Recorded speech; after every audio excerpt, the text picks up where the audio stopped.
Hi, my name is Pietro.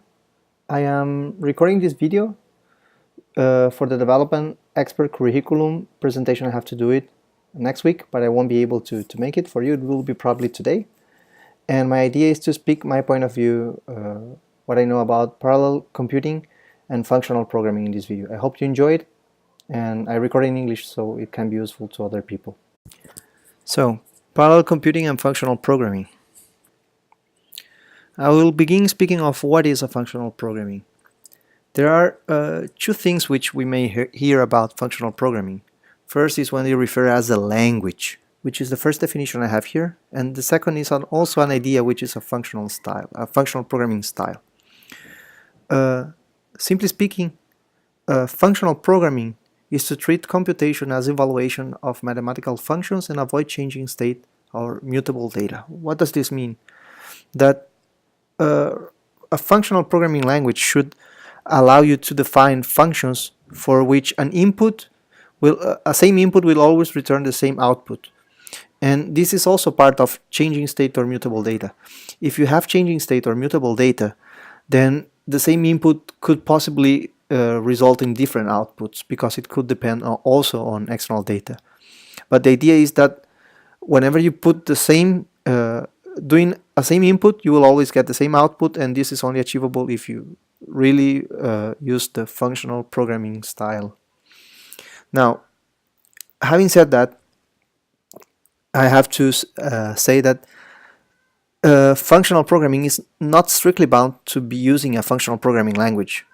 There are many imperative languages, some are OO languages, which also support functional programming styles. For example, Ruby, Python, JavaScript, they all have support functional programming style. They accept, for example, Ruby accepts taking blocks and processing. But let's give this another part. Usually people in these languages think that only by using map, filter, and reduce you are using functional programming. No, this is part of functional programming. But you can, if you follow certain rules, you can be using a functional programming style in imperative languages. So, the next part, what is parallel computing? I found this drawing on the internet about how to explain to a 5-year-old what is concurrent and what is parallel programming. And it has this, a bunch of people which are trying to get coffee. Concurrent would be if you have two queues, but only one coffee machine. And parallel would be you have two queues, but for two coffee machines. Well, speaking on computers, it is that a single process can have multiple threads, and if it was concurrent, all those threads may be executing on the same processor. We just do not know the order. And in parallel, it means that one or more threads can be run in different cores or processors. This is the basic idea we should have when speaking about parallel computing. Also, parallel computing can be like talking about big clusters or distributing jobs across different machines already. But this I think it's another topic. Okay, what are the main features of functional programming? First characteristic of functional programming is no side effects. And when you have a function which has no side effects, is known as pure functions. Side effects is changing a value of a variable, writing something to the disk, or to the printing something on the screen, changing the status of a UI element. All of these are considered side effects. Also, another feature of functional programming is higher order functions. Higher order functions are actually functions which can receive as parameter another function and may also return a function in return. So there are examples of this type of functions. Examples are reduce, map, filter, and these are the most common ones. For example, when you filter, you give a function which will process your the input and will return true or false, and according to this it will return the result. So you receive the function. Also, another feature which functional programming languages have is strict versus non-strict evaluation, also known as lazy evaluation and eager evaluation. This concept is a bit hard to explain, but I will try to put in the next block. Also, another feature of functional programming is called referential transparency, which is having no assignment statements. One other truth about functional programming is that they are less efficient in the use of CPU and memory than imperative programming. This is known also about the iterative versus recursive, which implementing an algorithm which is recursive just by stacking the call itself many times, it is using more memory area. This is easy to visualize. Let's come back now to lazy versus eager. I will try to show it in a REPL. So let's talk now about strict versus non-strict evaluation, which is called also as lazy and eager evaluation. Well, normally we are used that when we call a command, it gets executed immediately. And this is what is known as eager evaluation, because immediately the program is eager to help you, so it tries immediately to evaluate whatever you ask for. In contrast, it is called lazy evaluation when you can tell a computation when only when you call you request a value, it will give you the value. So it is more like one requires a call from outside to return a value, and the eager always return a value. Let's go to the REPL to see an example of it. I will first define an eager. I will try first with eager. So I will define numbers as a vector in which I will input the values from a range from 0 to 10 million. You will see that this computation will take some time because it will have to create and store it in the memory. This is because it's eager to completely store immediately as numbers. And you see the time it takes. Well, I will define a very similar function which I already created here, and I will copy and explain it to you, which will be a lazy sequence. So the lazy sequence here is defined as the positive numbers. If I call this function without any parameters, it will call positive numbers with parameter 0. And the next ones will be defined as inserting the element I'm calling to positive numbers results, incrementing 1 to the next one. But this is the important keyword for in the case of closure, which we are saying that this will be a lazy sequence. So whenever I call this function goes to the infinite. So whenever I call it, it doesn't take any time. But if I say take, for example, the first 1000 values from positive numbers, it will actually evaluate and give me already the values. Now if I call numbers, it will take long time because it will have to first process all the collection which I'm saying, and then it will start printing the numbers. And also I could have said take, which should have taken less time, but okay, I forgot in this case. Let's wait for it to start printing and then I'll go. Okay, you see it. Okay, now why now? Why are we talking now about functional programming? What all the buzz and hype we have about this topic? Just curiosity. Intel i5 was first released in 2009, and I bet most people in this who are watching this video are running on an i5 processor nowadays. Second, let's look something which is funny. Let's look the specs from a MacBook Pro from 2011 and let's compare with one from 2016. They should have the same CPU clocks and memory. Okay, let's check it out. So I already Googled it and got the MacBook Pro 13 inches, early 2011. Let's see what processor it was using.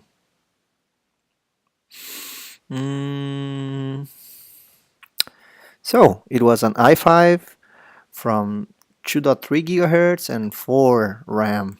Okay, and let's look at this year. It is a 2.5 dual core i5 again with 4 gigahertz. Okay, right. This is the entry level, but you see it has, we are talking about 5 years and we are looking about the same spec. But we need actually faster and faster computing. So let's go back to our presentation. And okay, what what is actually an Intel i5 or i7? Okay, the difference is actually the number of cores you really have on the computer. It means an i7 has 4 cores and with 8 parallel computing units, which are with hyper-threading, which are 8, would be like an 8 simulation of 8 cores, and an i5 is actually just 2 real cores and 4 with hyper-threading. We want to use all possibility of our machines, so we want to use all of our cores. Before we had only one processor, one CPU in the computer, and whatever we needed to be doing, if we needed to multitask, it was concurrent. But nowadays, if we want to take most from our machine, it must be parallel. Has also, what does this have to do with functional programming and parallel computing? Well, actually it comes to the models of concurrency which exist. There are many models of concurrency. We will only speak about 2 here. And the most famous and the most used for imperative languages, it's called thread and locks, which are semaphores, threads, and the regular models we probably all know. Another way of doing concurrency is functional programming, which would require no side effects and no mutable data, and allows you to write a code which can be executed in a parallel environment without the programmer having to care about and controlling the mechanism that the machine has to do. There are other models which I will just mention for curiosity. You can browse it on Google afterwards, but I will not explain it. One is called state versus identity, which is also the closure way. And there is a very nice talk from Rich Hickey on YouTube, which you could look for Rich Hickey, state and identity on Google. There is also another one which is called actors, which is the standard in Erlang. I really do not know about this model, but I know it's listed and it's famous. Another one is sequential processes, which is what Go programming languages uses, which also is known as channels. There is also data parallelism, which is regarding to GPU programming, and OpenCL, which are ways to use different kind of CPUs for doing math. And there is at last the Lambda architecture, which is also known as the one used for big data and MapReduce, not in the scope of this talk. I will try to show the example of how to use functional programming, and I will do this on a REPL. Right. Enough talking, right? Let's see an example. Let's talk about thread unlocking. The example I will show of thread unlocking will be in Java. I'm implementing a class which is counting, which will basically count and sum. And what I want you to see here is that in order to define and do it in parallel, I have to define the threads, and I have to start them, and I have to join them, and then I can consume the computation. Although the computation is called in this thread, which is what we are creating here as a thread initially, and we are joining we are using synchronized void increment to do so. This information is already this part synchronizes that we are using locked from the JVM. And what I want you to see is that if we wanted this to be in 3 threads, we will have to add more code, so saying explicitly that we do have to have more computation. I want you to see here is that you need to define the low level of how this will be parallelized, and this is the thread unlocking model, which we all know. So let's execute the example. It will be then, let's compile counting Java, and let's run as I think it's counting, and yeah, it summed the 20 million here. Okay, this is what I wanted to show here. So now the time has come. Functional programming example about how to do it in parallel, and how it's supposed that we do not control the threads and locks to be able to execute in parallel. Well, look, our example, which I shown before, already finished. Printing the numbers from until 10 million. Let's define a simple function, which will just be the sum of the numbers I give in a collection. Right? And it's basically reduce this list, adding whatever came on the input. Okay, simple. And this function will be serial because I'm using reduce, which comes on the standard library. What I want you to focus is this part. This was the function I'm asking to do. It's the function I'm passing and the collection. I want to write the same function now using parallelism, and I want to show a comparison. But first I have to define a namespace to be able to use an imported library. So I will define a namespace which will be sum core, let's say, and I want to require closure core reducers as R. Okay, where was that? Oh, right, I forgot here this part. And I have to define again my function sum because it will be out of my namespace and I cannot use it. So sum numbers I will define as reduce of plus numbers. Right? Lovely.